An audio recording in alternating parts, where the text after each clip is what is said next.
क्या बोले भारत के चुनावी रफ्तार में अब हम पहुंच गए हैं भारत की औद्योगिक राजधानी या कहे व्यावसायिक राजधानी मुंबई में। मुंबई जिसमें कि 6 लोकसभा की सीट आती हैं और मुंबई में 2014 से पहले क्या था और 2024 तक क्या परिवर्तन हुआ है, यही जानने के लिए हम पहुंच गए हैं। क्योंकि चुनाव में किस आधार पर जनता वोट देगी, ये शायद यही मुद्दा है। क्योंकि इस बार विकास का भी नारा है और ये भी बात है कि परिवर्तन देश में नए भारत का हो चुका है। पहले हमने सोचा था कि हम क्योंकि मुंबई में समंदर की लहरें जो हैं उन पर बात होती है और इसीलिए चौपाटी पर जाकर अपने इस प्रोग्राम की शुरुआत करें। लेकिन हमारे प्रोग्राम का थीम, जैसा कि हमने बताया कि पहले और अब में देश में क्या कुछ बदला भी है या नहीं, ये देखने की कोशिश है और जनता से ये जानने की कोशिश है। इसलिए हम आपको यहाँ पर लेकर आए हैं क्योंकि 14 से लेकर 24 तक मुंबई में रफ्तार बहुत बढ़ गई है। और इसलिए शुरुआत हम करेंगे उस अंडर सी टनल से जिसकी शुरुआत अभी अभी हुई है। तो सबसे पहले आपको वहां ले चलते हैं, उसके बाद जनता के बीच जाएंगे और पूछेंगे कि क्या वाकई मुंबई की रफ्तार बदली है और उनकी जिंदगी में भी कोई बदलाव आया है, चुनाव में क्या कुछ मुद्दा है, ये सब आपको दिखाएंगे। आइए हमारे साथ।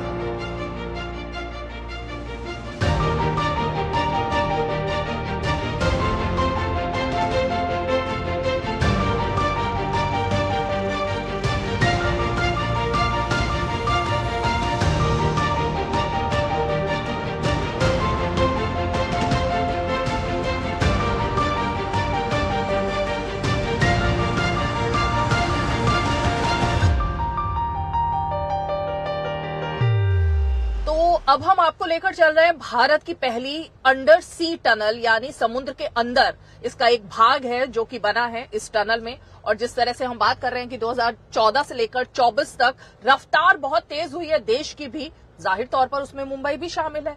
और इस टनल के बनने से पहले तो हम ये बताएं कि जो मुंबई वासियों के लिए एक बड़ी समस्या अब तक मानी जाती रही है कि ट्रैफिक जैम बहुत ज्यादा होता है, लेकिन इस टनल के बनने से वो रास्ता जो 45 मिनट में तय होता था, जिसमें कि हाजी अली को पार करना पड़ता था, दादर पार करना पड़ता था, तमाम एरिया थे जो कि बहुत ज्यादा ट्रैफिक वाले रहते हैं, लेकिन इस टनल के बनने के बाद अब वो मात्र 7 मिनट का रास्ता रह गया।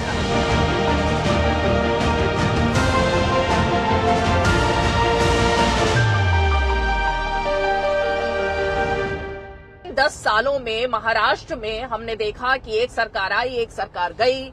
शिवसेना उद्धव गुट एक अलग बन गया है और असली शिवसेना की लड़ाई जो है वो भी खत्म हुई। और साथ साथ में शरद पवार जैसे दिग्गज नेता को भी झटका लगा जब अजीत पवार अलग हुए और असली एनसीपी भी उनके हाथ से, शिवसेना की तरह एनसीपी भी शरद पवार के हाथ से भी निकल गई।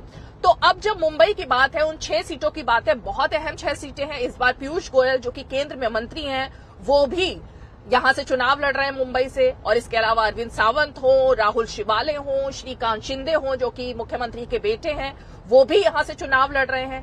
तो इसलिए मुंबई की ये सीटें जो हैं वो काफी अहम हो गई है। साथ साथ में हम आपको दिखाएं कि जो टनल जिसकी हम बात कर रहे हैं वो यही वो टनल है जिसके बारे में सबकी निगाहें लगी हुई थी कि क्या समय तक पूरी होगी, लेकिन समय तक पूरी भी हुई। इसका एक हिस्सा इनॉग्रेट भी किया गया और उसके बाद अब जो इसका एक हिस्सा है वो भी जल्दी ही बनकर तैयार हो जाएगा, जिसके बाद जितने भी फ्लाईओवर्स हैं उनके साथ इसको लिंक किया जाएगा और लगातार मुंबई के एक हिस्से से दूसरे हिस्से तक जाने के लिए बहुत ही ज्यादा एक तरीके से सुगम हो जाएगा ये रास्ता जो कि इस टनल के माध्यम से दिखाई दे रहा है। तो थोड़ी सी रफ्तार हम भी बढ़ाते हैं क्योंकि इसमें भी 70 से 80 किलोमीटर प्रति घंटा की रफ्तार रखी गई है, लेकिन क्योंकि हम साथ साथ में शूटिंग कर रहे हैं इसलिए हमने रफ्तार को कम रखा था। लेकिन जरा रफ्तार भी पकड़ते हैं और इस टनल से निकलते हैं बाहर।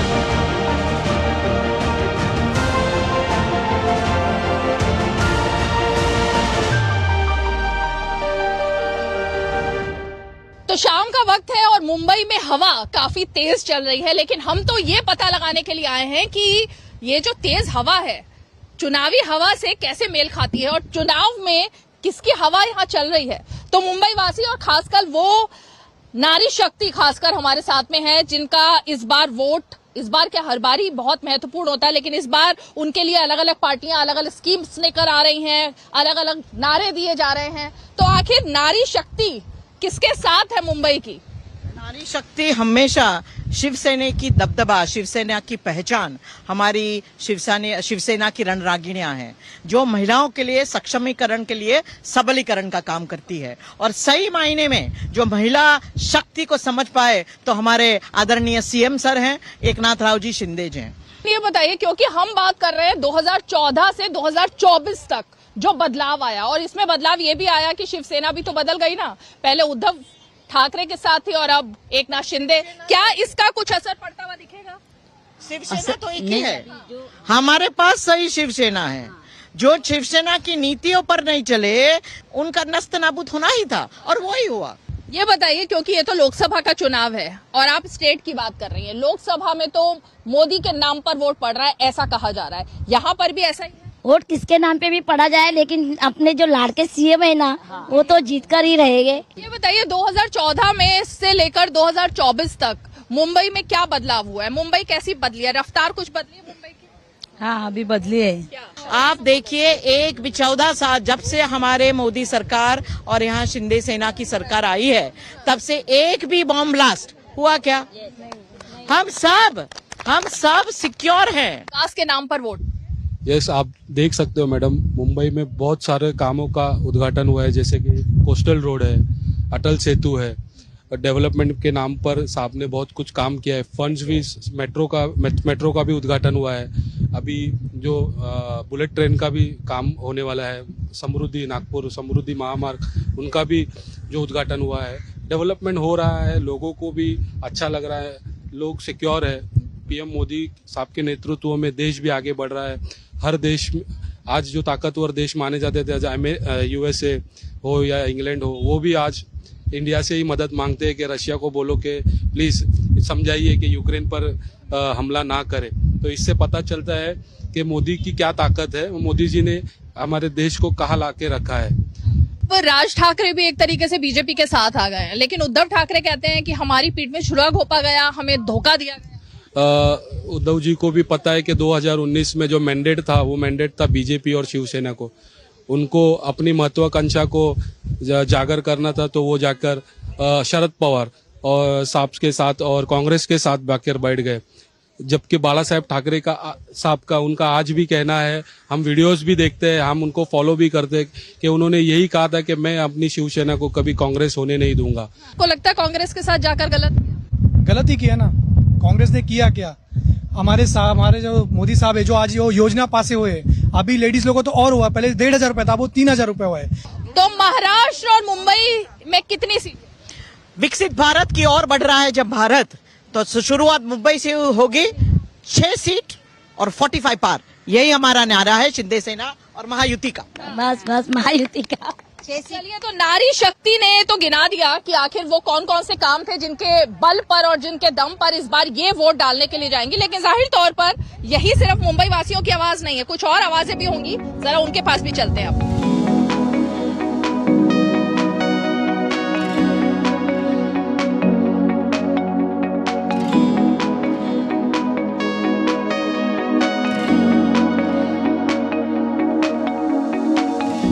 के बारे में कहा जाता है मुंबई वो शहर है जो सभी को अपने में संभाल लेता है, यानी भारत के किसी भी कोने से लोग जो है वो यहाँ आते हैं। और मुंबई के बारे में 2 बातें हैं कि मुंबई कभी नहीं सोती और मुंबई में कोई भूखा नहीं सोता। क्या हकीकत है? और 10 साल का लेखा जोखा, क्योंकि हम बात कर रहे हैं, बहुत सारे मुंबई का हमारे साथ है, जरा बात करते हैं। 2014 से 24 का चुनाव आ गया है, 10 साल में कुछ बदला है मुंबई में? हमारे लिए तो कुछ नहीं बदला है। आम आदमी के लिए जो पहले था आज भी वही है। क्या करते हैं आप? मेरा बिजनेस है। मैं पहले पढ़ाई करता था, तब भी वही था, आज नौकरी कर रहा हूँ, आज भी वही हूँ। मेरे लिए कुछ नहीं बदला, सरकार बदली लेकिन मेरे लिए कुछ नहीं बदला। नहीं, लेकिन पढ़ाई से आप नौकरी तक का आपने सफर तय किया, तो कुछ तो बदला। वो तो मेरी मेहनत है, सरकार तो हमें रोकने का ही काम कर रही है। जैसे क्या रोक? आगे बढ़ रहा हूँ तो मेरी मेहनत से बढ़ रहा हूँ। हाँ, चुनाव में इस बार क्या लग रहा है? चुनाव में क्या, वही जो हमेशा होता वही इस बार भी होगा। क्या हमेशा की तरह बीजेपी जीतेगी। तो बीजेपी कुछ कर रही है तभी जीतेगी? अब वो तो उनका काम है, उनका करना है। हमको वोट देने से मतलब, हमको जो समझ में आता हम उसको वोट देते हैं। मुंबई में मैंने देखा कि पूरा जो रफ्तार है उसको बढ़ाने की कोशिश हुई है, ट्रैफिक जाम से निजात दिलाने की कोशिश हुई है। आपको लगता है वो कुछ सफर आगे बढ़ा है? हो रहा है, थोड़ा थोड़ा हो रहा है, काम हो रहा है। हाँ। तो आपका वोट काम पर जाएगा, किस पर जाएगा? काम पर जाएगा, जो काम होएगा उसको ही वोट देंगे। युवा जो है जिसको लेकर प्रधानमंत्री इतनी बात करते हैं, मुझे बड़ा आश्चर्य हो रहा है देखते हुए कि युवा जो है वो कोई मत नहीं रख रहा और कोई बात नहीं कर रहा है यहाँ पर। देखिए, आज का युवा बहुत समझदार है। पिछले 70 सालों में, इससे जो पहले की जो सरकार थी, जिन्होंने गरीबी हटाओ करके देश में नारा दिया था, जो गरीबी हटी नहीं है। पर आज के 10 सालों में जो देश में बदलाव आया है, जो देश का जीडीपी बढ़ा है, हमारे आदरणीय पंतप्रधान साहब ने जो हमारा देश का जो नाम ऊंचा किया है, आज विश्व में हमारा भारत का नाम गौरव से लिया जाता है। 10 सालों में मुंबई में और महाराष्ट्र की राजनीति में भी काफी हलचल हुई है। अब एनसीपी भी दो अलग अलग तरीके से हो गई है, शिवसेना भी दो अलग अलग तरीके से हो गई है। उसका कुछ इम्पैक्ट आपको लगता है होगा? इतना नहीं होगा, बिकॉज मोदी जी जो काम कर रहे हैं पिछले 8 सालों में, उसका इम्पैक्ट इससे कई ज्यादा है। और मोदी जी का काम, मतलब वी कैन नॉट थिंक, वो यहाँ तक पहुंच गए, वो आसमान के पार चले गए, इतना मोदी जी अच्छा काम कर रहे हैं। और Modi ji whatever he is contributing towards society, for youngsters, for this society, for this nation is completely different। और महाराष्ट्र की पूरी पब्लिक भी उनके सपोर्ट में है। इस बार क्या लग रहा है मुंबई में और भारत में चुनावी हवा किस तरफ चल रही है? बीजेपी, मोदी आएगा तो मोदी ही। वजह मोदी जो है उसकी सोच बहुत दूर दूर तक है और वो सभी को पसंद है भाई, इसलिए मैं तो मोदी को ही वोट दूंगा। ये जो कह रहे हैं बिल्कुल सही कह रहे हैं। तो मोदी जी ने आर्मी को भी स्टेबल किया है, जितने भी एयरफोर्स है, मतलब जो भी सेना हमारी, उनको उन्होंने स्टेबल किया है। जो चीज़ के लिए हम पहले सोचते थे कि हमारे पास चीज़ें हैं नहीं, पेमेंट नहीं है, जिसके कारण हम ले नहीं पा रहे हैं, उन सब चीज़ों के लिए उन्होंने फंड जमा किया, फंड रिलीज किया। तो इसलिए मोदी सरकार को आना चाहिए। आप जब चुनाव में जाएंगे तो आपके लिए क्या मुद्दा रहेगा? मेरे लिए एजुकेशन है, शिक्षा और हॉस्पिटैलिटी, इन सब मुद्दों पे बात होनी चाहिए।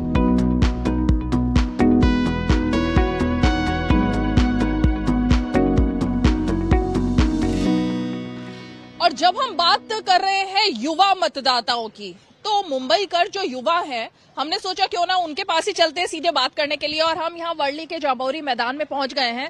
ये वो इलाका है, इसको महात्मा गांधी मैदान भी कहा जाता है, जहां पर की प्रैक्टिस के लिए क्रिकेट की प्रैक्टिस हो या तमाम तरीके के खेलों के लिए यहाँ पर जो लोकल मुंबई कर हैं, युवा हैं, वो आते हैं। और इस वक्त तो क्योंकि देखिए दिन में काफी तेज धूप है, तो प्रैक्टिस तो कोई नहीं कर रहे, लेकिन कुछ युवा यहाँ जरूर हमें दिखाई दे रहे हैं। तो हमने कोशिश की कि जरा अब उन्हीं से बात करने की कोशिश करते हैं। क्या नाम है आपका? मेरा नाम मदन गुप्ता है। मदन जी, चुनावी रंग चढ़ चुका है, मुंबई कर क्या सोच रहा है इस चुनाव? देखिए, आप एक ऐतिहासिक मैदान में हैं जिसका नाम है गांधी मैदान। यहाँ पे उद्धव ठाकरे गढ़ के विधायक हैं, उनके सुपुत्र यहाँ से विधायक हैं, यहाँ से सांसद भी उनके ही पार्टी के हैं, नगर सेवक भी उनके ही पार्टी के हैं। लेकिन आप देख रहे हैं परिस्थिति क्या है। वहाँ पे आप जाएंगे तो पूरा ग्राउंड खराब हो चुका है, मिट्टी उड़ रही है, यहाँ के लोगों को पोल्यूशन कर रही है, बट कुछ भी नहीं किया गया। इसलिए आज भारतीय जनता पार्टी की जरूरत है और मोदी जी की जरूरत है, और युवा मोदी जी के साथ है, इसलिए हम साथ देंगे मोदी जी का। युवा क्यों है मोदी जी के साथ? मैडम, जैसे कि यहाँ पे भाई ने कहा कि यहाँ पे उनके आमदार है, नगर सेवक है, खासदार है, जिन्होंने जीत के तो गए, लोगों को वादा किया सब कुछ के, लेकिन उसके बाद कभी अपनी शक्ल यहाँ पे दिखाया नहीं दोबारा। बहुत सारे लोगों को तकलीफ है, जैसे कि आप यहाँ पे आगे वाले रोड पे जाएंगे महिंद्रा टावर के वहाँ पे, तो वहाँ पे पहले सुलभ शौचालय होता करता था पहले, लेकिन आज के टाइम पे वहाँ पे दोनों भी सुलभ शौचालय टूट गया हुआ है। पब्लिक को इतनी असुविधा होती है। ये तो मैं खाली एक मामूली से सुलभ की बात कर रहा हूँ, लेकिन ऐसे ही बहुत सारे विषय की बात है। बीडीडी चाल का विषय, जिसको कि जब वो जीत के गए बहुत सारे वादे किए गए थे, लेकिन आज 10 साल से 2 साल, मतलब 2 बार वो खासदार हो गए यहाँ से, लेकिन यहाँ पे शक्ल उन्होंने कभी दिखाया नहीं, कुछ सलूशन नहीं निकला है किसी चीज का।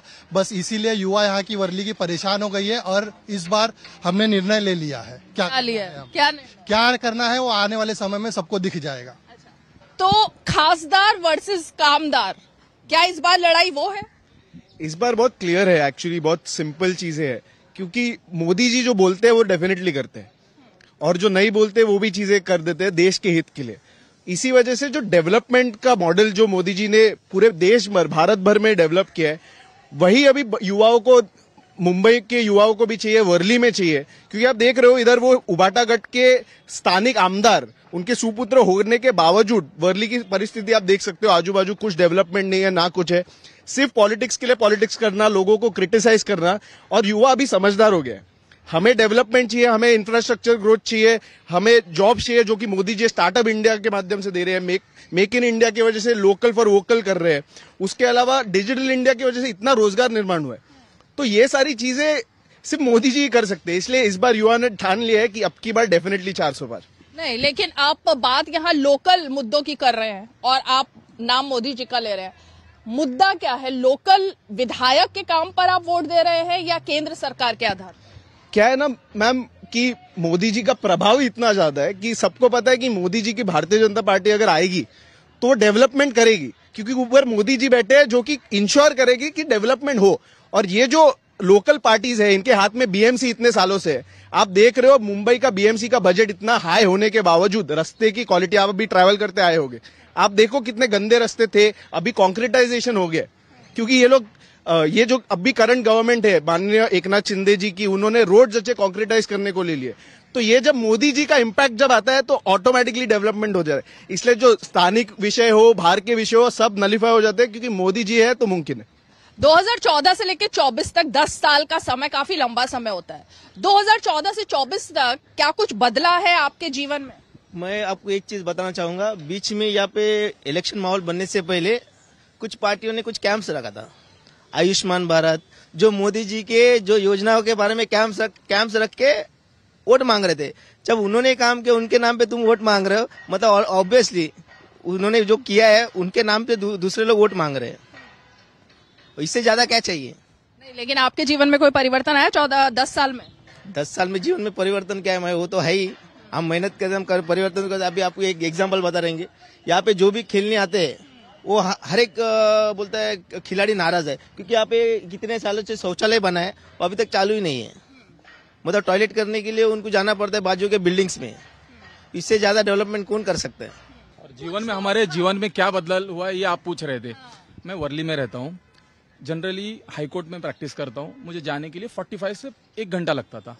आज मैं वर्ली से 5 मिनट में सीधा मरीन ड्राइव पे निकलता हूँ, वहां से कोर्ट 5 मिनट में, मतलब 15 से 20 मिनट में मैं पहुंच जाता हूँ। उसके बाद मेरे को कभी कभी पनवेल कोर्ट जाना रहता था, तो अब पनवेल कोर्ट जाने के लिए मुझे कम से कम 2 घंटे, मतलब ऐसा लगता था कि पनवेल कब पहुंचूंगा और कब आऊंगा। कभी कभी तो ऐसा होता था कोर्ट बैठ जाता था, मैटर एडजन हो जाता था, मैं पहुंच नहीं पाता था। आज मोदी जी के नेतृत्व में अटल सेतु, एक सेतु बना है, जो सेतु सच में सेतु इसलिए कहूंगा क्योंकि हमारा टाइम भी बच रहा है। 20-25 मिनट में, आधे घंटे में हम पनवेल, जहां हमको रीच करना है टाइम पे पहुंच रहे। वैक्सीनेशन था, वैक्सीनेशन दिया मोदी जी ने फ्री ऑफ कॉस्ट, साथ ही साथ इंडियंस को तो दिया ही दिया, फॉरेनर्स को भी दिया, लोगों की जान, वसुधैव कुटुंबकम, वो जो सिद्धांत है उसको सच में प्रूव किया। लोग मोदी जी के ऐसे ही पैर नहीं पड़ रहे, मोदी जी ने किया है, उनका एक करिश्मा है। विपक्ष जो है वो एक बात कहता है कि बीजेपी में जो भी जाता है, बीजेपी जो है वो गंगा की तरह हो गई है। अजीत पवार गए तो उनके पाप धुल जाते हैं, तमाम छगन भुजबल जाते हैं तो उनके भ्रष्टाचार। ये भ्रष्टाचार का मुद्दा क्या कुछ अगेंस्ट जा रहा है? नहीं, बिल्कुल नहीं जा रहा है। भ्रष्टाचारी जब उनके पास रहते तो भ्रष्टाचारी नहीं थे, इधर आ गए तो वो भ्रष्टाचारी, ऐसे नहीं होता। लेकिन ईडी सीबीआई का नाम भी लिया जा रहा है ना, तो उनपे मुकदमे चल रहे हैं अभी, बाइज्जत बड़े थोड़ी है उनमें से कोई। युवा कुछ और जुड़ गए हमारे साथ में। चलिए, आपके लिए मुद्दा क्या है इस चुनाव में जब आप वोट देने जाएंगे? हमारे लिए विकसित भारत मुद्दा है। हमारे इतने मुद्दे हैं जो विकास हुए, वही देख के वोट देंगे। कुछ बचा ही नहीं कि जो उनके बारे में हम गलत सोच सके मोदी जी के बारे में। तो हर एक चीज क्लियर है, तो हमें कमल खिलाना है। अब की बार 400 पार आ जाएंगे, बिल्कुल आएंगे।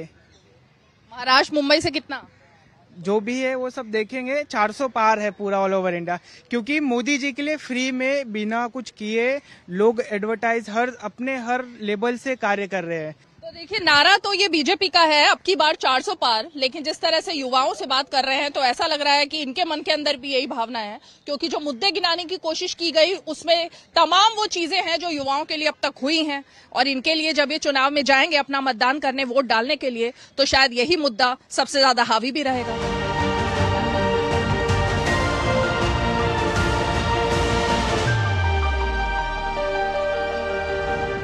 मुंबई में अगर आए करेंगे और वड़ा पाव नहीं खाएंगे तो लगता है कि जो ट्रिप है वो पूरा नहीं हो पाएगा। इस वक्त हम ये वर्ली में यहाँ का जो फेमस वड़ा पाव सेंटर है, जाहिर तौर पर 24/7 ये दुकान खुली रहती है और यहाँ पर वड़ा पाव काफी फेमस मिलता है, हम भी चखेंगे। लेकिन ये हम यहाँ पर एक दिखाएं, एक तरीके से भेल पूड़ी यहाँ पर ये बनाते हैं और इनका बनाने का तरीका भी बड़ा अलग है। ये भी मुंबई का एक अलग अपना स्टाइल है, क्योंकि अलग अलग तरीके से यहाँ पर लोगों को रोजगार भी मिलता है और चुनावी चकल्लस इन मुद्दों पर होती है। क्या नाम है आपका? जवाहरलाल गुप्ता। जवाहर जी, कितने समय से आप ये बना रहे हैं? 30 बरस हो गया। ये क्या स्टाइल क्या है, इसकी क्या जरूरत होती है? ये गर्म करने के लिए, मच्छर नहीं लगते हैं। भेल पूड़ी है? हाँ, भेल पूड़ी है। चुनाव सिर पर है, चुनाव में क्या लग रहा है? अच्छा है। आपका मत जो है वो काफी सीक्रेट है, आप किसी के बारे में बोल नहीं रहे हैं कि कौन सी पार्टी अच्छा करे? हाँ, वो इधर सब लफड़ा चलेगा, सबको खुश रखना चाहते हैं। हाँ, एक को बोलेगा तो एक नाराज होएगा, एक को बोलेगा तो एक नाराज होएगा ना।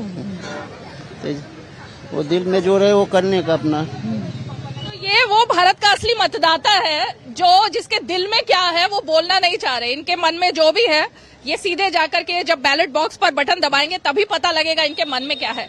तो इस तरह से लोकतंत्र की ये खूबी है भारत के। लेकिन यहाँ देखिए, मैंने जिस तरह बताया कि चाय पर चर्चा, वड़ा पाव और खासकर ये जो भेल बना रहे हैं, तो यहाँ बहुत सारे युवा हैं जो पहुंचे हुए हैं चाय पर चर्चा करने के लिए भी। ये सेंटर यहाँ का कुछ फेमस सेंटर है? वर्ली, ये मिडल है वर्ली का। वड़ा पाव में देख रही हूँ और भेल पूड़ी भी बन रही है। सबसे सेंटर वाला ये बहुत फेमस वड़ा पाव वाला है, मंचेकर वड़ा पाव वाला। 50 साल से ये वो यहीं पे है। मैंने अभी इनसे बात की, ये वो मतदाता है जो किसी के बारे में कुछ नहीं बोलना चाहते, लेकिन युवा तो आई थिंक काफी वोकल हो गया है। युवा के मन में क्या? देखिए, अभी बोलना चाहेंगे तो बहुत सारा बोल सकते हैं अपन, पर आप किसके बारे में जानना चाहते हैं वो हमें मालूम पड़ना चाहिए। चुनाव में किसकी हवा चल रही है? मोदी जी की तो हवा चल रही है, बहुत अच्छे तरह से चल रही है और थोड़ा सा काम करने की जरूरत है। थोड़ा और करेंगे तो और अच्छा होएगा। विकसित भारत बनाना है, 400 पार करना है, थोड़ा सा मेहनत करना पड़ेगा। आप क्या मानते? नहीं, बराबर बोल रहे हैं कि इतने बड़ी वर्ली है, वर्ली A+ बनाने के चक्कर में हमारे आमदार बात करते थे। क्या हुआ, यहाँ पे 4-5 बड़े स्लम्स है, सामने एक आग भी लग गई और कुछ घटना हो गई, तो फिर कहाँ जाएंगे लोग? यहाँ पे जाने के लिए KEM जाना पड़ता है, नाहर जाना पड़ता है, वहाँ पे पहुंचने के लिए एक घंटा लगता है, 40 मिनट लगता है। कितने लोगों की ऐसे लाइफ गई है हॉस्पिटल पहुंचने में। उसके बाद 3 आमदार है, 3 यहाँ पे। मुझे लगता है इंडिया में, ये पूरे भारत में ऐसा कभी हुआ नहीं रहेगा कि एक विधानसभा में 3 आमदार होके भी वहाँ पे डेवलपमेंट नहीं हुआ है। ये जिनकी बात कर रहे हैं युवराज, उद्धव ठाकरे के बेटे की बात हो रही है, राहुल गांधी की बात हो रही है, किसकी बात हो रही है? ये आदित्य ठाकरे जी की बात हो रही है। बल्कि देखिए, यहाँ पे अभी ये हमारे BDD चाल का प्रोजेक्ट है। जब ये हमारे CM थे देवेंद्र फडणवीस जी, जब उन्होंने जो परमिशन लाए, उन्होंने जो पार्किंग से लेके सुविधा की, जब इनकी सरकार बनी ना इनमें पार्किंग है ना कुछ है, फिर फायदा क्या 40-40 माले का टावर होकर? सरकार तो हट गई ना। अरे उनके इसमें हुआ ना, लेकिन उन्होंने कर दिया ना अभी 40 माले का। साइंसिंग तो उनके काल इसमें हुआ ना, बल्कि 29 माले का प्रोजेक्ट हमारे देवेंद्र फडणवीस जी ने किया था। जो इनका जो परमिशन है वो सब देवेंद्र फडणवीस जी ने लाया था। तो ये क्या करे, सिर्फ नारियल फोड़ रहे। जब वोट डालने जाएंगे तो क्या सोचकर वोट डालेंगे? पहली बात तो जो मतलब यंगस्टर्स के लिए मतलब स्पोर्ट्स में जो मतलब मैं खुद स्पोर्ट्स पर्सन हूँ, एथलीट हूँ, तो जो इस बारे पे ज्यादा ध्यान दे रहा है कि मतलब अपने यहाँ पे फुटबॉल स्टेडियम्स अभी बहुत मतलब कमी है ही नहीं, इतना डेवलप नहीं हो रहा है। तो उसके ऊपर भी अगर जो मतलब काम करने को देखेंगे आगे, मतलब जैसे कि अभी यहाँ पे हमारे यहाँ पे इवेंट होता है जाम्बोरी मैदान में, वर्ली गेम्स, तो ये भी एक अच्छा है। मतलब इससे भी और मतलब फुटबॉल इवेंट्स भी ज्यादा अगर ऑर्गेनाइज होंगे तो वो भी बेटर रहेगा। मतलब आपको लगता है खेल को लेकर के पहले से अब में सुधार हुआ है? हाँ, अभी मतलब पहले से तो बहुत ज्यादा हो गया। पहले तो कुछ भी नहीं था, अभी मतलब थोड़ा ठीक ही हुआ है, पहले से अच्छा हो गया। अभी नए मतलब इवेंट्स वगैरह शुरू हुए, पहले जो नहीं थे। आपका वोट खेल के नाम? जी। तो सबका अलग अलग क्या? अभी तो मतलब खेलो इंडिया कर ये भी शुरू है, तो वो भी बहुत ज्यादा अच्छा है, उसमें भी मतलब प्रोग्रेस दिखता है, मतलब स्पोर्ट्स पे अच्छा दिखता है। युवा को तो बोलना चाहिए ना, युवा भी शर्माएंगे तो कैसे चलेगा? क्या है चुनाव का मुद्दा? चुनाव का मुद्दा तो जो भी विकास कार्य अभी तक मोदी जी ने किए हैं तो देखने अगर जाएंगे तो विकसित भारत के लिए बहुत अच्छा पॉइंट है। आज पंतप्रधान जी के, मोदी जी के कार्यकाल में आज राम मंदिर भी बना है, 3 तलाक जो बहुत पुराना मुद्दा था, आज 3 तलाक भी यहाँ पे बैन है। उसके अलावा देखने को सीएए जो नागरिकता मिली है, जो हमारे बंधु जो बांग्लादेश ऐसे रिफ्यूजी से आए हैं जिनको आज तक कभी नागरिकता नहीं मिली थी कांग्रेस के शासन में, क्योंकि कहीं ना कहीं वो भ्रष्टाचार में व्यस्त थे, तो आज उन्हें नागरिकता मिल रही है। ऐसे बहुत कार्य जो मोदी जी ने किया है और अभी आने वाले कार्यकाल में भी वो ऐसे काम करेंगे। तो मुंबई की 6 लोकसभा सीटों के लिए ये था हमारा क्या बोले भारत का एपिसोड, क्योंकि मुंबई कर क्या सोचते हैं, उसमें युवाओं का योगदान क्या रहने वाला है, महिलाएं क्या सोच रही हैं, ये सब हमने जानने की कोशिश की। अब जरा आपको लेकर चलेंगे महाराष्ट्र की राजनीति जहां पर आकर इस बार अटक रही है उस क्षेत्र की तरफ। लेकिन मुंबई से क्या बोले भारत की चुनावी रफ्तार में इतना ही। अब आपको अगले एपिसोड के लिए लेकर चलेंगे कहीं और, चलिए हमारे साथ।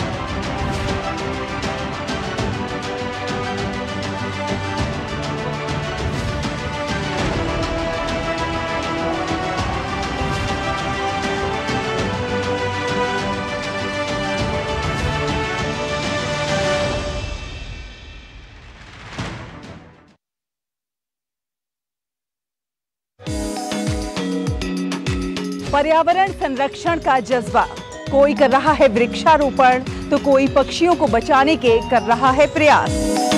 शिक्षा की ऐसी